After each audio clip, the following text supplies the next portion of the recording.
Alright, welcome to another review guide. Today I'm going to be going over the Vector SMG. This is definitely a very good weapon. I think the gameplay that I got was pretty average. It was on the map Warhawk. I think I might have been trying to get a really good game going and I just didn't get a lot of kills, but nevertheless it was a good gameplay. And I'm just going to say before we jump into this video or get too far into it, I love this weapon. This is definitely one of my favorite SMGs in the game.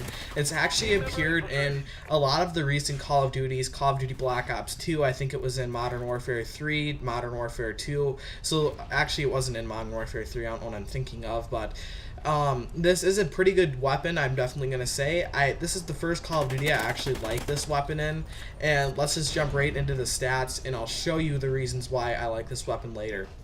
So the damage is 45 over 20. This is 3 to 5 shots to kill, and this is the highest in its class for how much damage it's going to offer. And it's really good that it doesn't go up to that 6-shot kill range, just because a lot of SMGs do go up to that 6-shot kill range, and then they end up being crap. Just things like that. And the range is 21 meters at a 3-shot kill.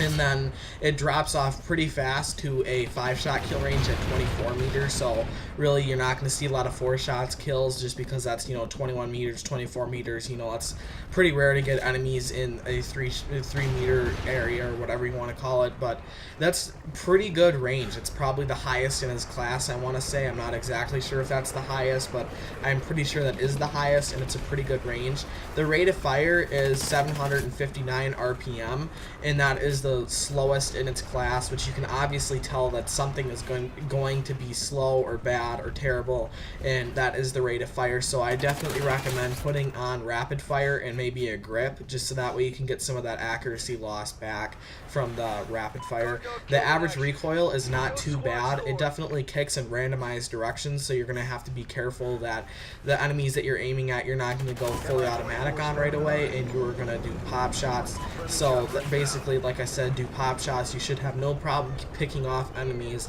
that are maybe 35 plus meters. Definitely though, you're not going to get the long range campers. Maybe you might get a long range kill if the person isn't paying attention and they just don't know that somebody's firing at them. But the empty reload is 3.2 seconds, and if you have 1 bullet plus, the reload time is 2.5 seconds, and this is actually pretty quick. So maybe if you wanted to, you could take off sleight of hand and put on a different perk. And there's 32 bullets in the clip. If you use extended mags, that goes up to 48, and that's actually really good for a SMG, or I guess it's kind of average. It's not really good, but like I said, it's average.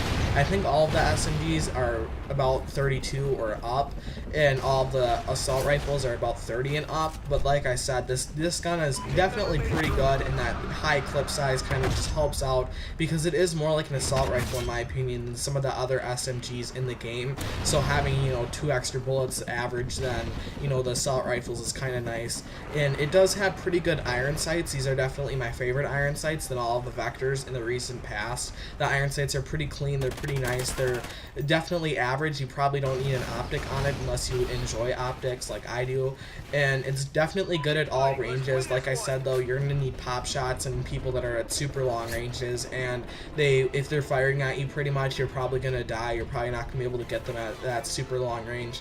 But since it is 5 shots to kill, you might actually get those longer range kills, and you might be surprised that you can get those longer range kills, whereas the other SMGs, the K7, the CBJMS, the Vepr, they would not be able to do good at those longer ranges like this gun would be good at those long ranges.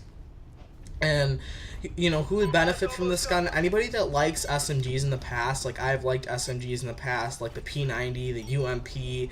I think the MP7 in Modern Warfare 3 is pretty good, and just guns like that. If you like those kinds of SMGs, they don't really have SMGs in this game that are too good and outstanding. I know a lot of people like the MTAR. I just don't like that gun that much. The iron sights to me are terrible, and if I put in an optic, I can't do good on, if I put an optic on, I can't do good with with that weapon. So this is pretty much the only option if you're not one of those people that likes to rush up into people's faces and get close range kills with a high fire rate. So like I said, if you want a longer range SMG, this is definitely the option to go. I think it might even be better than the MTAR at a longer range, and that damage actually is pretty impressive. I think the damage is better than the MTAR at 45/20, and the range, like I said, is pretty good, and it's kind of different that it does drop off that quick. I wish that maybe they had, you know, a little higher of range. And these stats are not, I think, completely updated. I think there might have been a couple buffs and maybe one nerf on this gun, so I definitely will put the updated stats in the description, just because I don't know why I always forget to get the updated stats in the gun, because I have to go through from the original stats and then go through all the buffs and the nerfs from different YouTubers, and, you know, make sure that the dates match up, and it's a lot of work to get the updated stats. But like I said, they'll be in the description. I don't think there were too many things changed with this weapon. If you do want to use attachments, which obviously you're going to use attachments, I'd say go with a silencer and a grip, or rapid fire and a muzzle brake, or rapid fire and a silencer, or something like that. Maybe rapid fire and a grip. There's definitely a lot of different attachments that you can play with on this gun, because it's really up to you, your play style. Do you want to play, you know, average, or you're going to get kills at medium ranges, short ranges, or are you going to play more, I want to get kills up close, then you can put rapid fire on, or I want to get kills at afar, let's put muzzle brake and a grip on. You know, it's really up to you how you want to play with this gun. And like I said, the attachment or the perks that you're going to be using, I don't really think that there's certain perks, unless, you know, you're going to want to match your play style with perks. Like if you're going to go for, you know, more up close kills, you might want to use steady aim and quick draw. But you know, other than that, the perks, you can pretty much use whatever you want. And I hope you found the gameplay interesting. I definitely had a better time getting gameplay with this. It was easier to get gameplay with this. And let me just tell you that I think tomorrow is going to be a very interesting video. I'm going to be talking about my complaints that I've had with ghosts over the summer. And then obviously the next day is going to be another review guide for another gun. And then the day after that, I'm going to be going back and I'm going to be sharing with you my number 8 and number 7 guns for that, you know, series ending wrap up 5-part episode where I go over my 10 favorite guns. I'll be going over, like I said, in 2 or 3 days from now. I can't even remember. I lost track already. In 2 or 3 days from now, I'll be going over guns 7 and 8. But I hope you've enjoyed this, watching this gameplay. Like I said, it was definitely better getting the gameplay with this gun. It was easier. I really love this Vector. It's a pretty good gun.